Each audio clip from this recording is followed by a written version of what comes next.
সাঁতরাগাছি ওলের একটা নতুন রেসিপি নিয়ে চলে এসেছি, খুবই টেস্টি। প্রথমেই বলে রাখি, আমি ওলগুলোকে এরকমভাবে পাতলা পাতলা টুকরো টুকরো করে কেটে নিয়েছি।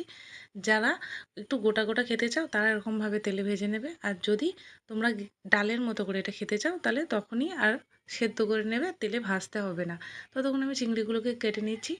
দেখো, আমার ওলগুলো একটু নুন হলুদ দিয়ে ভেজে নামিয়ে রাখা হয়ে গেছে। ওই তেলের মধ্যে আমি আলুগুলোকে দিয়ে দিয়েছি।